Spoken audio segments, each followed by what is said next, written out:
Welcome back to the channel. Today I am building a bump feeder for our rooster pirate. You can check out his story up above. He is a rooster who lives on his own due to the fact that he doesn't have any feet. So today, like I said, I'm building a bump feeder and I'm going to bring you along. So the tools I will be using today will be a drill, a jigsaw, a compass, tape measure, a writing utensil, a 3/4 inch spade bit, some clamps, a drill driver. Some of the hardware that I will be using will be, of course, the bucket. I've got a lid. It's a screw-on type of lid. I find that works a lot better for me. The bump feeder, we're going to be building these.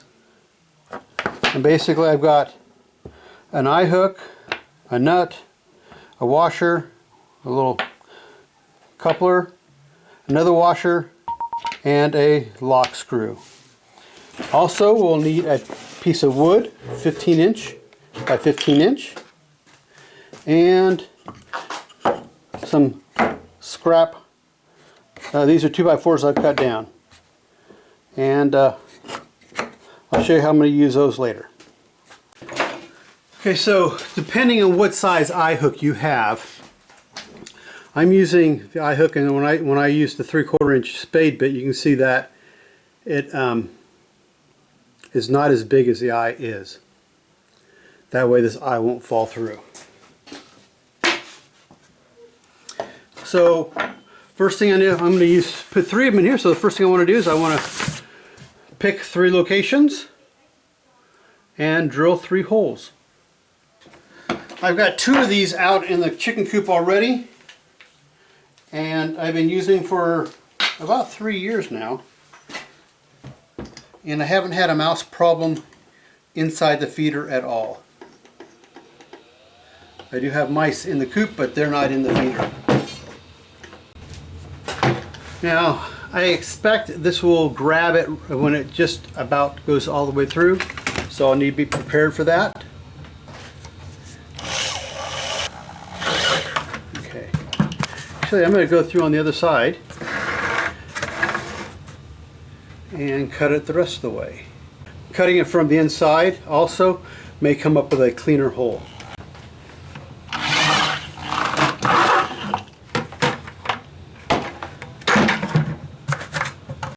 Okay, so this really doesn't have to be pretty or perfect, just have the holes. So let's put one of these together.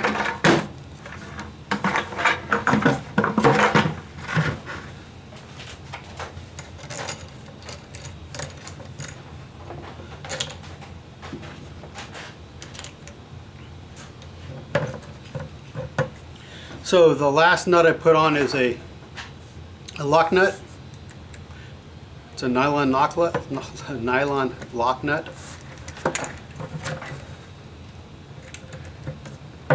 I guess I forgot a couple tools you'll need. You'll need something to tighten that up with.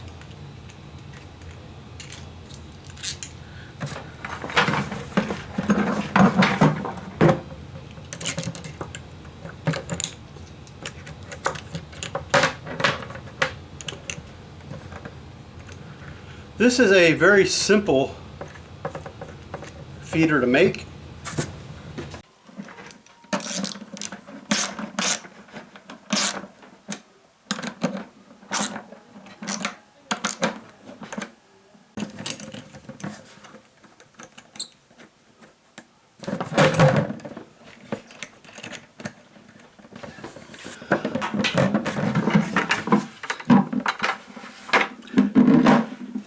So the idea with this feeder is that the chicken comes up and will peck at these things, and feed will drop down and they can get it off the ground.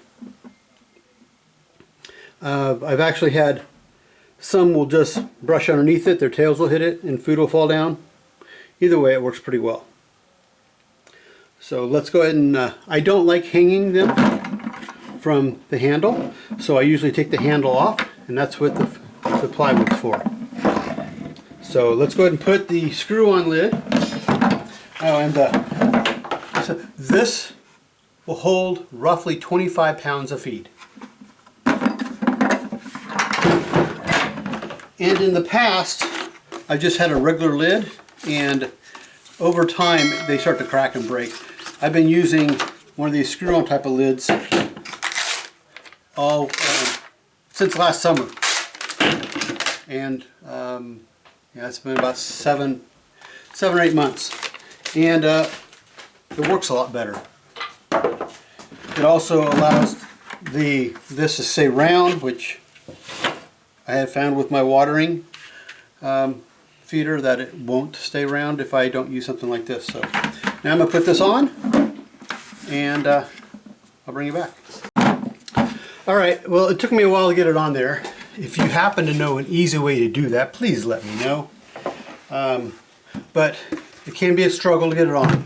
But now the lid just goes on, and that's all you need to worry about. You don't need to have it very tight.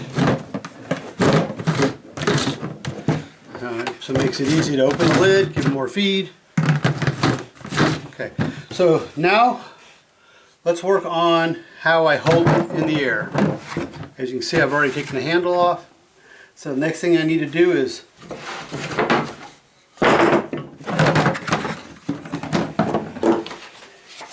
cut a hole in my piece of wood.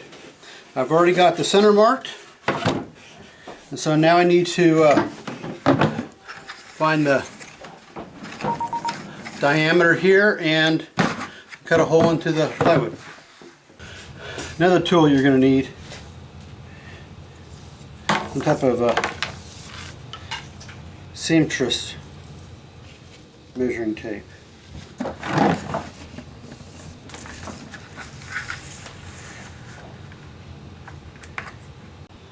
.35½. Now it's time to do some math.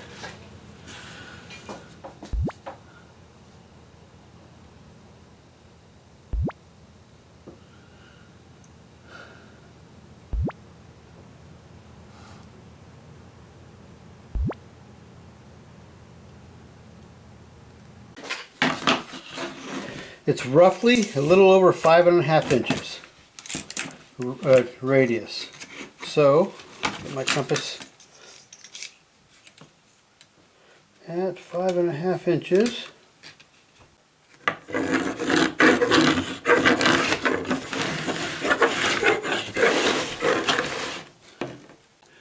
So the diameter at this lip is just over 11 inches.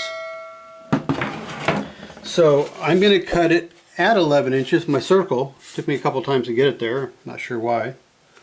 Cut it at 11 inches and then see how well it fits. So I'm going to pause the video. I'm going to go ahead and cut out the circle, and I'll bring it back. Well, let's see how I did. It is a long ways off. Alright, let's see how close I am.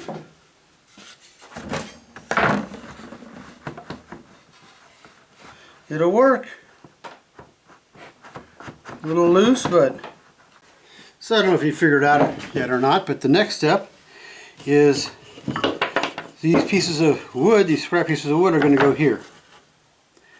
Now, I recommend finding which way it bends your wood, since this piece of wood, you can see it, you see how it bends this way, but not this way. So put the longer pieces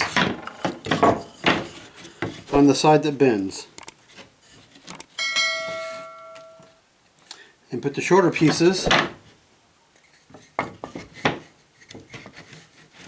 between the two.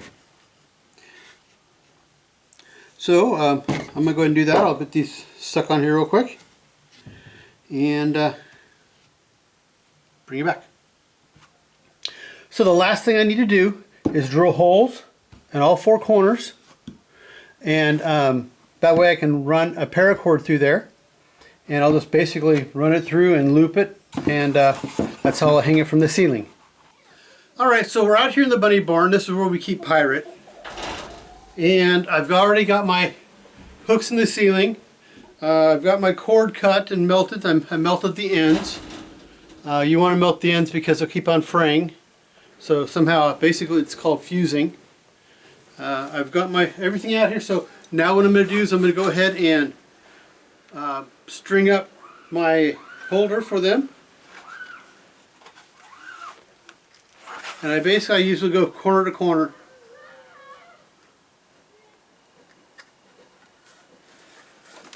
Just tie an overhand knot.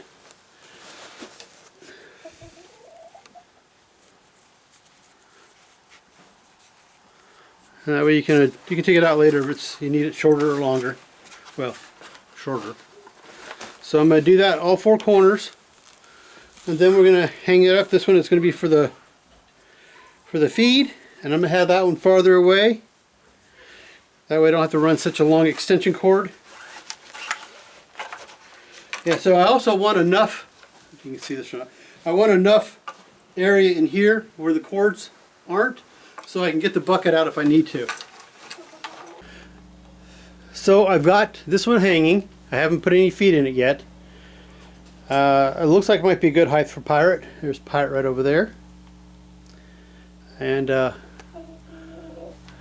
have put an adjustable knot up here. Where is it? Right up here. So it's called a taut line, and I just put another loop on the end of it there. I'll show you how to tie that in another video. But it's an adjustable knot, so if it's I need to go lower or need to go higher, I have plenty of area to do that. I will need to trim that rope down, but like I said, before I do that, I want to be able to fuse it, which means I need to get a lighter out here. Alright, so okay. I'm going to go ahead and fill this up.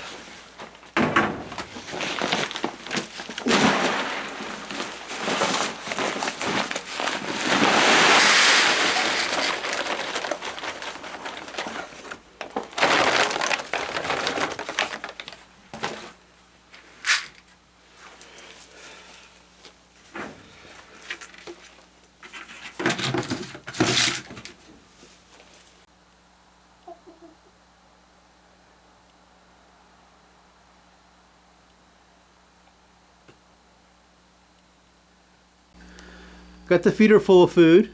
Got Pirate a couple of ladies. We'll see how they do in here. I'm going to go ahead and leave the old feed and old water containers out here for a bit. Just because I'm not sure how well Pirate will do with the new watering system. I mean, he drank from this all summer long and last winter, but I don't know how well chickens remember. So we'll see what happens. That's another reason why I have the ladies in here, because they've been eating and drinking from this type of feeder for a couple of years now. And so they know how to eat from this and how to drink from the bucket. So if anything, they'll teach him if he doesn't remember. Hey, if you like this video, give me a thumbs up. And if you have any comments or suggestions, please leave them below. Thanks for watching.